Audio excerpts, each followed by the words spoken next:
હજુ તો 3-4 દિવસ પહેલા જ રાજ્યના અનેક વિસ્તારોમાં ભારે પવન અને ગાજવીજ સાથે માવઠું જોવા મળ્યું હતું અને હવે માંડ તાપમાનનો પારો હજુ તો ઊંચો ગયો છે ત્યાં ફરી માવઠાના મારના એંધાણ છે, જેને લઈને આજે અમે હવામાન નિષ્ણાંત પરેશભાઈ ગોસ્વામી સાથે ટેલિફોનિક વાતચીત કરી છે અને તેમાં તેમણે કહ્યું છે કે 4 દિવસ બાદ રાજ્યના આ વિસ્તારોમાં ફરી ગાજવીજ અને પવન સાથે માવઠાની શક્યતાઓ છે। આ ઉપરાંત હવામાન વિભાગ દ્વારા પણ આગાહી જાહેર કરવામાં આવી છે। ત્યારે સૌપ્રથમ તો આપના વિસ્તારમાં હાલમાં કેવું વાતાવરણ જોવા મળી રહ્યું છે તે અને ખેતી કે પાકને લઈ આપને મૂંઝવતો કોઈ પણ પ્રશ્ન હોય તો તે કોમેન્ટ કરીને અમને જરૂરથી જણાવજો। આપનો પ્રશ્ન આવતીકાલે જ્યારે અમે હવામાન નિષ્ણાંત પરેશભાઈ ગોસ્વામી સાથે વાત કરીશું ત્યારે તેમના સુધી પહોંચાડવાનો અવશ્ય પ્રયાસ કરીશું।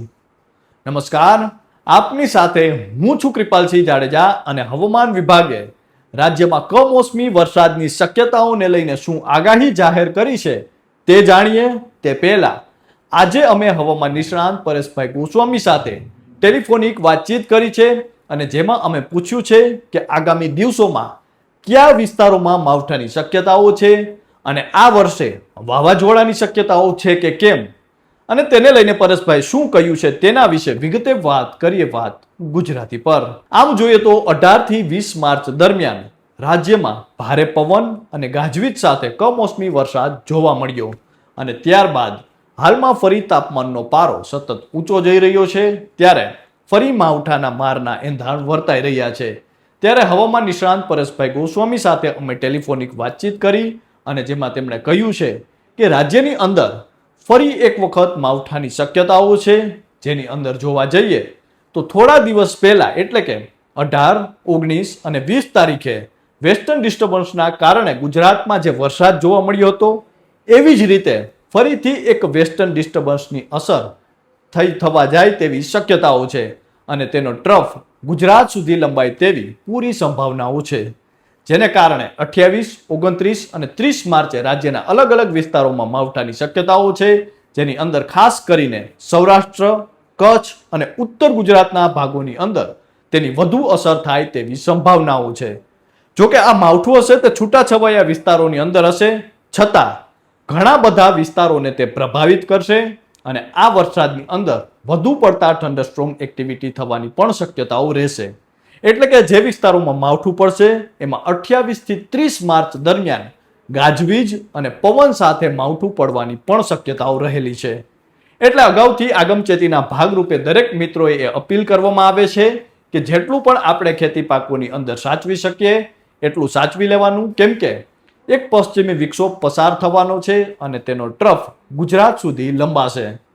આ ઉપરાંત પરેશભાઈ અમારી સાથેની વાતચીતમાં ચાલુ વર્ષે વાવાઝોડાની શક્યતાને લઈને જણાવ્યું છે કે બની શકે છે કે બંગાળની ખાડી અથવા તો અરબ સાગર બેમાંથી કોઈ પણ એક જગ્યાએ આપણું જે ચોમાસું આવે એ પહેલા એક વાવાઝોડું આવે તેવી પૂરી શક્યતાઓ દેખાઈ રહી છે। જે વર્ષોનો મારો અનુભવ છે એ અનુભવના આધારે હું એટલું સ્ટેટમેન્ટ આપી શકું છું કે આ વર્ષે વાવાઝોડું બનશે, એ પછી બંગાળની ખાડી હોય કે અરબ સાગર હોય પણ વાવાઝોડું બનવાની શક્યતાઓ વધુ દેખાઈ રહી છે। તો આ તો હતી હવામાન નિષ્ણાંત પરેશભાઈ ગોસ્વામીની આગાહી। હવે હવામાન વિભાગની આગાહી મુજબ જોઈએ તો હવામાન વિભાગના જણાવ્યા અનુસાર આગામી 48 કલાક દરમિયાન રાજ્યમાં તાપમાનમાં વધારો નોંધાશે અને 28 માર્ચ સુધી વરસાદની કોઈ પણ શક્યતાઓ નથી, પરંતુ ગરમીનો પારો 2-3 ડિગ્રી વધી શકે છે। જોકે 28 તારીખ બાદ રાજ્યના વાતાવરણમાં પલટો આવે તેવી શક્યતાઓ છે। આ ઉપરાંત રાજ્યમાં આગામી 29 માર્ચથી એપ્રિલની શરૂઆત સુધી પવનની ગતિમાં ભારે વધારો થઈ શકે છે। આ સમયગાળામાં 40 થી 50 કિલોમીટરની ઝડપે ધૂળની ડમરીઓ સાથે પવન ફૂંકાઈ શકે છે। ઉપરાંત એપ્રિલના બીજા સપ્તાહમાં પણ પ્રી મોન્સૂન એક્ટિવિટીના કારણે રાજ્યમાં વરસાદ અને કરા પડી શકે છે અને આ આખો મહિનો વાતાવરણમાં સતત ઉતાર ચઢાવ જોવા મળે તેવી સંભાવનાઓ છે, જે ખેડૂતો માટે ચિંતાજનક છે। તો આ તો હતી હવામાન વિભાગની આગાહી અને આ ઉપરાંત હવામાન નિષ્ણાંત પરેશભાઈ ગોસ્વામીએ પણ જે આગાહી કરી છે કે આગામી 28 માર્ચથી રાજ્યમાં ફરી માવઠાના મારના એંધાણ છે। અગાઉ આપણે 18, 19 અને 20 માર્ચ દરમિયાન જે પ્રકારે માવઠું ભારે પવન અને સાથે જ ગાજવીજ જેવો વરસાદ જોયો તે જ મુજબ જોઈએ તો આગામી 28 તારીખથી ફરી ભારે પવન સાથે માવઠાની શક્યતાઓ રહેલી છે અને ઉપરાંત હવામાન વિભાગે પણ ભારે પવન અને વરસાદની શક્યતાઓ વ્યક્ત કરી છે. તો હાલ તો બસ આટલું જ. ફરી મળતા રહીશું વાત ગુજરાતી પર.